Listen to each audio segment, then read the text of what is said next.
Hello बच्चों। तो कैसे हैं आप लोग। जैसे कि आप लोग थंबनेल देख के जान ही चुके हैं कि आज के इस वीडियो में हम क्या पढ़ने वाले हैं। आओ देखा जाए। नोट करके हमने लिखा है कि हैज या हैव के द्वारा प्रेजेंट में पास की वस्तु को बताने या दर्शाने के लिए किया जाता है। हर बार की तरह इस बार भी टोटल 6 पैटर्न है और इन 6 पैटर्न पर एक एक करके हम एक एक सेंटेंस ट्रांसलेट करेंगे, ताकि जब भी हमारे सामने या हम जब भी क्वेश्चन आंसर करने चले तो बिना किसी त्रुटि का हम उसे ट्रांसलेट कर सके। आओ देखा जाए।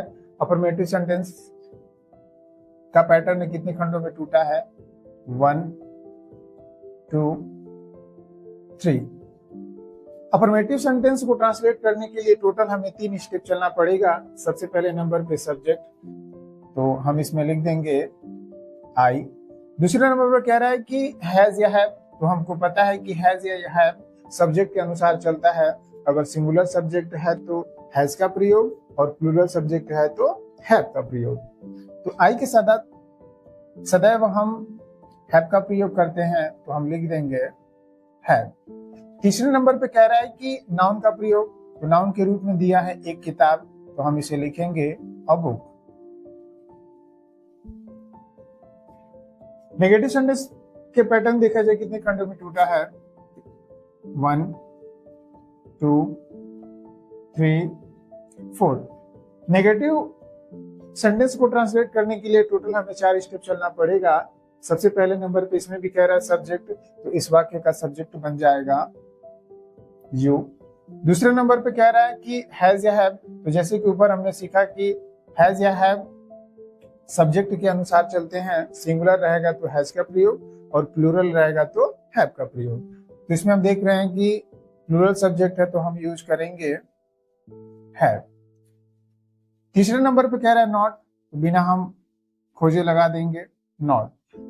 चौथे नंबर पे कह रहा है कि नाउन का प्रयोग, तो इसमें भी दे रखा है एक किताब, तो हम लिखेंगे अ बुक। इंट्रोगेटिव का यस वाला पैटर्न देखा जाए कितने खंडों में टूटा है, तो हम देख रहे हैं 1 2 3 और लास्ट में क्वेश्चन मार्क। तो हैज या हैव का प्रयोग हम करते हैं सब्जेक्ट के अनुसार। अगर सिंगुलर सब्जेक्ट है तो हैज और प्लूरल सब्जेक्ट है तो हैव। जब भी ये किसी सेंटेंस के सबसे पहले आ जाता है तो क्या कि अंग्रेजी हम कभी भी नहीं बनाते। जो भी इसके लास्ट में होता है या ये जिस यूजर से संबंधित रहता है हम उसका स्पेलिंग वही बनाते हैं। तो जैसे कह रहा है कि क्या सीता के पास एक कलम है, तो सीता के अकॉर्डिंग हम क्या की अंग्रेजी बना देंगे हैज। जैसे कि हम लोग यूज पढ़ रहे हैं यूज ऑफ हैज या हैव, तो उसके अकॉर्डिंग हम क्या की अंग्रेजी हैज लगाएंगे। दूसरे नंबर पे कह रहा है सब्जेक्ट, तो सब्जेक्ट के रूप में दे रखा है सीता। तीसरे नंबर पे कह रहा है नाउन, तो नाउन के रूप में दिया है एक कलम, तो हम लिखेंगे अ पेन और लास्ट में क्वेश्चन मार्क। अगला देखा जाए कितने खंडों में टूटा है पैटर्न। 1 2 3 4 और लास्ट में क्वेश्चन मार्क। इसमें भी हम जैसे कि अभी देखे यस वाले टाइप में कि कैसे हम हैज या हैव का प्रयोग किए, तो सेम नीचे वाले में भी हम वैसे यूज करेंगे सब्जेक्ट के अनुसार कि कैसे ये चलते हैं। तो हम देख पा रहे हैं कि क्या राम के पास एक कलम नहीं है, तो राम जो कि सिंगुलर है तो सिंगुलर के साथ हम क्या लगा देंगे हैज। हैज राम पहला नंबर हो गया, दूसरा हो गया। तीसरे पे कह रहे हैं नॉट, तो बिना हम खोजे लगा देंगे नॉट। चौथे नंबर पे कह रहा है नाउन, तो नाउन के रूप में दे रखा है एक कलम, तो हम बनाएंगे अ पेन और लास्ट में क्वेश्चन मार्क।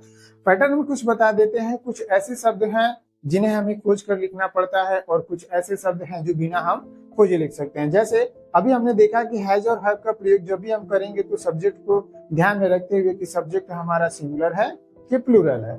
दूसरे नंबर पे जब भी हम सब्जेक्ट को लिखने जाएंगे तो देखेंगे कि आखिर उस वाक्य का सब्जेक्ट क्या है, फिर हम लिखेंगे नॉट, तो नॉट हम खोजेंगे नहीं, सीधा तीसरे नंबर पे हम नॉट का यूज कर लेंगे। चौथे नंबर पे दे रखा है नाउन, तो जब भी हम नाउन के चौथे टॉपिक को यूज करेंगे तो हम देखेंगे कि नाउन कहाँ पर दिया है। तो कुछ इसी प्रकार पैटर्न में, सारे पैटर्नों में हमने बताया कि कुछ ऐसे टॉपिक आते हैं जिन्हें हमें खोज कर लिखना पड़ता है और कुछ ऐसे होते हैं जिन्हें हम बिना खोजे लिखते हैं। अब देखा जाए अगला पैटर्न कितने खंडों में टूटा है। 1 2 3 4 और लास्ट में क्वेश्चन मार्क। यानी कि WH वाला पैटर्न भी टोटल 4 स्टेप में टूटा है। इस प्रकार के सेंटेंस को ट्रांसलेट करने के लिए टोटल हमें 4 स्टेप चलना पड़ेगा। अब देखा जाए WH का मतलब ये होता है कि जिन शब्दों से प्रश्न पूछा जाता है उन्हें हम WH कहते हैं।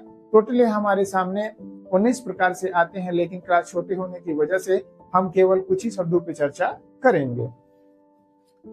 जैसे इस वाक्य में कह रहा है कि किसान के पास क्या पैसा है, तो क्या शब्द से प्रश्न पूछा जा रहा है।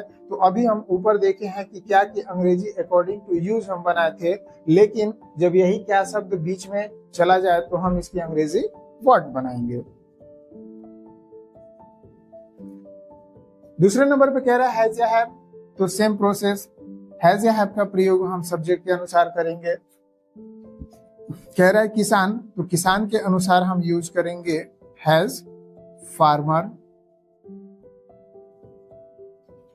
तो हमारा हो गया पहला नंबर, दूसरा नंबर, तीसरा। चौथे पे कह रहे हैं नाउन के रूप में क्या दे रखा है, पैसा, तो हम लिखेंगे मनी और लास्ट में क्वेश्चन मार्क। अगला सेंटेंस देखा जाए, इसका पैटर्न कितने खंडों में टूटा है, तो 1 2 3 4 5 और लास्ट में क्वेश्चन मार्क। इसमें भी सबसे पहले नंबर पे हमको WH लगाना है, तो WH हम देख पा रहे हैं कि Q है, तो हम इसको बना देंगे Y।